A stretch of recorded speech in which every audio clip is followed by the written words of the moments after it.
Look who's finally among the living. Good morning, Tuna. Was starting to think you might not make it to see the light of dawn. Glad I'm wrong, though. Would have been a shame to think I drug a corpse. Well, 2 blocks through a snowstorm and then up 5 flight of stairs.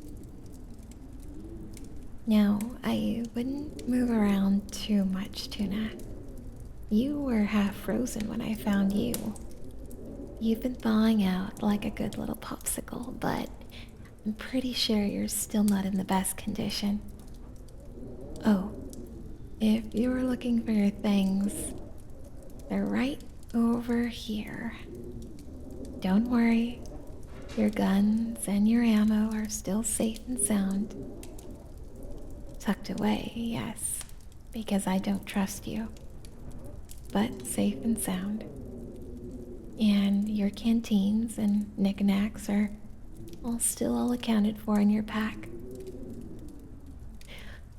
Well, I did help myself to 2 cans of food. The only type of food you had. Where did you come across all this fish? I must have counted 12 cans of tuna in total. I mean, we eat what we can out here.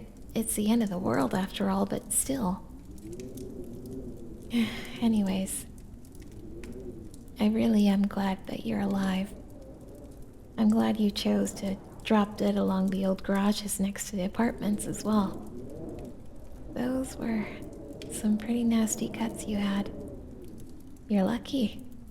I always head over there on Tuesdays. You know, I saw the bodies in the snow. You did that, right?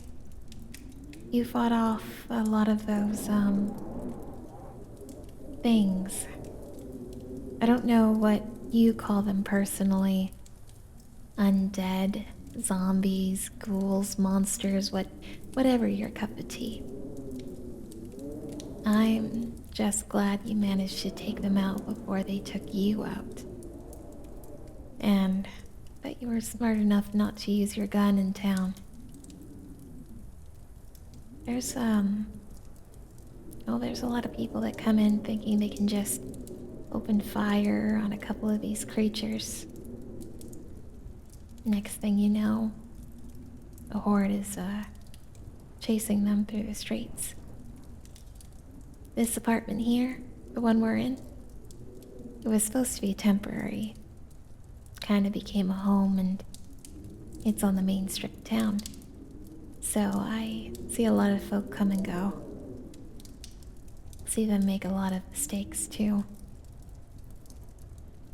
You want to help, but I've taken a bullet offering to help to the wrong people. So I've learned to be cautious. I observe a lot. See a lot of these folks thinking they can take on the hordes and then they realize they can't, and then run. At that point, you hear the gunfire echo out for a while. Hear the gurgles and the howls of those things slowly getting further away. And then it all goes silent.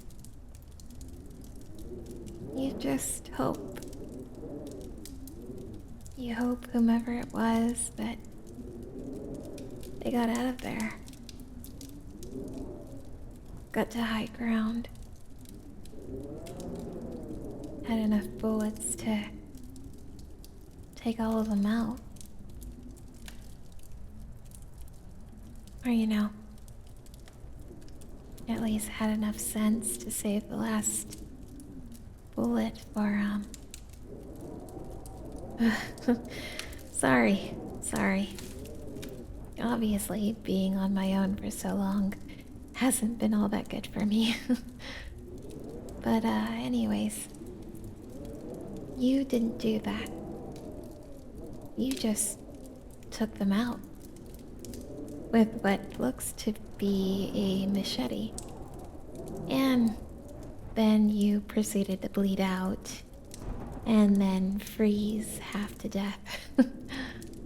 Which isn't that much better, I suppose. But now you're here, in a nice, comfy pile of old clothes, wrapped up in some heavy curtains I pulled down from some of the old houses I've been looting. And look at you, still very much alive. And at the end of the day, isn't that what we're all aiming for? The sun should be rising soon. But when it does, I don't think you should leave just yet. You've got 2 rolls of gauze wrapped around your torso, and that's keeping my needlework hidden away from the open air and infection. Just 4 or 5 small stitches at most, but they're fresh. And you're going to want to keep still while they're still healing. As I was saying earlier, this place, well, it's become home. To be fair, a lot of buildings have nice little safe houses to store things in and settle into for the night when storms are particularly nasty or a horde has gotten too big and, well, too close to venturing out. My point is that you're safe staying here for a while. I'm not going to go out of my way to stop you from trying to leave, but seeing as I put an effort in to save you, I'd rather not see that effort go to waste. Besides, now that I've gone and given you a nickname, I've kind of grown attached to you. Oh, are you thirsty? Here. Don't worry. That bottle of water is as good as sealed. You're free to drink from your own stores, but when I was checking your pack, your canteen was on the lighter side. Well, we haven't exactly done introductions, but those are kind of a rarity out here. Most of us don't cross paths long enough to actually say hello. Then again, I kind of broke the rules when I saved you.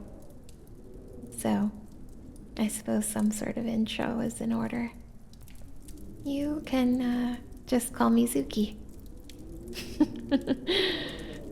Oh, it's a stupid nickname I got over time. Basically, I used to be pretty plump. I was known as the saucy acorn squash that followed this group of survivors around.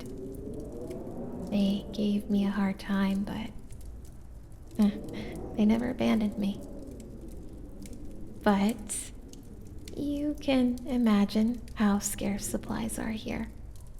Before long, I wasn't a plump little acorn squash. I became more of a zucchini. And the nickname Zuki, it just stuck. We gave a lot of folks food nicknames. Guess 'cause we all missed how good it was to have a full meal. And now you have yours, Tuna. So, you mind sharing a few words about yourself?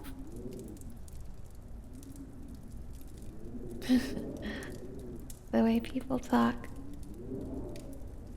Some could make a living standing at a podium, inspiring a crowd. Others are like close friends or confidants, finding just the right words to fit the situation. Both are so integral. And other people, well, others can be assholes.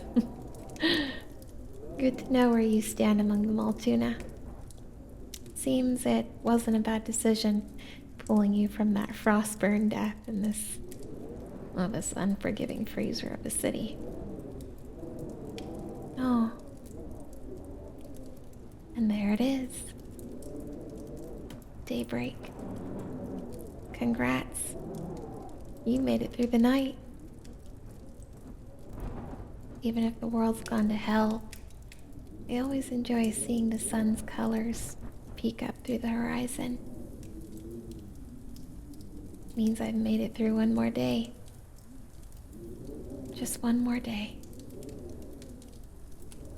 And so have you, Tuna.